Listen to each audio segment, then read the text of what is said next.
Every child in Gaza is the enemy. We are at war with the Gazan entity, the Gazan terror entity. Every child in Gaza is the enemy, is what a former Knesset member in Israel said. I mean, what do you do when you're going up against an army of children? That's got to be really tough. Whew, my heart goes out to the IDF. Which we ourselves established in Gaza, in Oslo, and in the disengagement. The disengagement that Prime Minister Netanyahu voted in favor of, that is the enemy now. Every such child to whom you are now giving milk in another 15 years will rape your daughters and slaughter your children. We need to conquer Gaza and settle it. What? That is insane. Every infant that you're giving milk to right now in 15 years will become a T word. Reminds me of the Wannsee Protocol. Guy sounded like Adolf Eichmann up in here. Remember, the Wannsee Conference of January 20th, 1942 said the same thing. Look, we are the German people. We represent the course of humanity, obviously. If we do something that looks as though it might be bad, it's actually for a greater good. Case in point, yes, we are gonna have to K-word a bunch of children, but remember that those children will grow up and rise up against us. So it is morally good. You get where I'm going with this, right? Well, that's exactly what this schmuck, Moshe Feiglin, is saying. A single Gazan child should remain there. Let's stop telling ourselves this deception, just to score points in this game between pro-Bibi and anti-Bibi. This isn't about left or right, it's about winning this war, and it's about justice. When will we learn? When will we learn?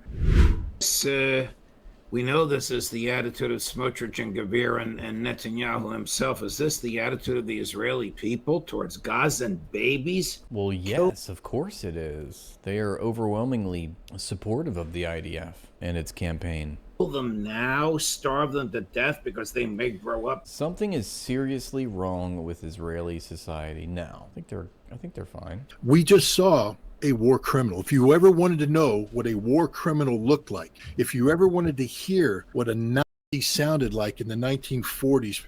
I literally just made this point, right? The Wannsee Conference. They spelled out that same point that he was making. We can't let the children grow up. We are Yisrael Chai. We are the chosen people. We're the master race, okay? We can't have these future generations rising up against our state. That's not smart thinking, okay? We gotta be smart about it. That's why, look, hold your nose when you're snuffing out the life of the future generations that will one day grow up to be adults, all right? They are the enemy too, and Yisrael Chai, stop noticing. We've had the president, Isaac Herzog, say similar things, you know, admitting to collective punishment. We've heard the defense minister, Yoav Gallant. We've obviously heard Netanyahu, Bezalel Smotrich, the finance minister, Ben-Gvir, Itamar Ben-Gvir, who is a literal convicted T-wordist, by the way. His own, now think about that, how crazy it is. Itamar Ben-Gvir, who is he not the defense minister? What is Itamar Ben-Gvir's official title?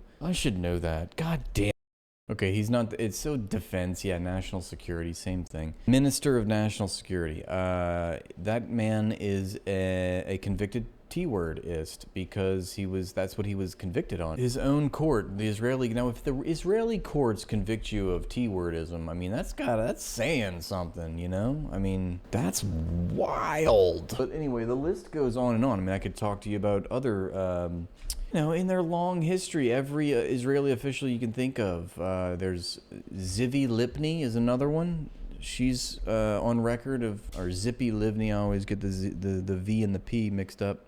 Get it? The V and the P, never mind. The P and the V. That's how that works. So yeah, she's also guilty of past war crimes. I don't know if she is still an Israeli politician. So she's a former member of the Knesset. And she was a center-left, but isn't that funny that this is a center-left politician in Israel, and yet she is a devout war criminal who was cheering on the bloodletting in Gaza in 2009 during the worst operation, aka war crime, up until that point, Operation Cast Lead. She was gloating about it, and even the subsequent one, which was even worse in terms of actual destruction of civilian property, Operation Protective Edge in 2014. You've got Shlomo Ben Ami is another one. He's also another war criminal, more recent war criminal. He's on record of also admitting that the IDF was guilty of war crimes in the case of the Second Intifada, particularly, and in the Oslo Accords during that time period. But he admitted that the Intifada, which a lot of Zionists think of it as, as terror.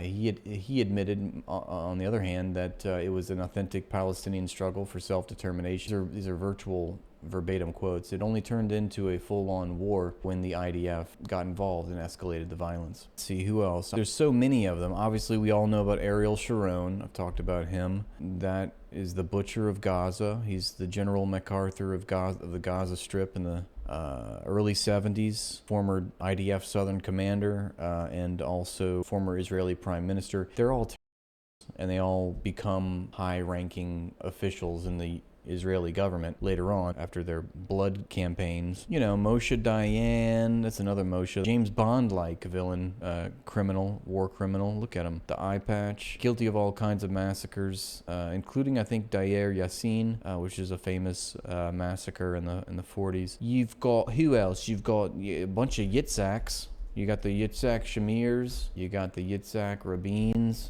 of the world. Who else? There's all kinds. Look, you go and you just take your pick. Okay, there's a whole plethora, and that's why when your state is founded on genocidal intentions, ethnic cleansing, apartheid, all the worst criminal offenses, all the worst crimes against humanity, literally the worst things that you can think of that humans do to another human or other humans or other groups of humans. That's Israel, and it's inescapable. It's like being a United States president and not committing a war crime. I mean, you're almost mandated just by just being in the room and maintaining the policies of your predecessor. And in the case of Israel, the very existence of Israel is a war crime, so it's only natural that you must champion that mantle, carry that torch of just outright atrocity after atrocity. So yeah, all of that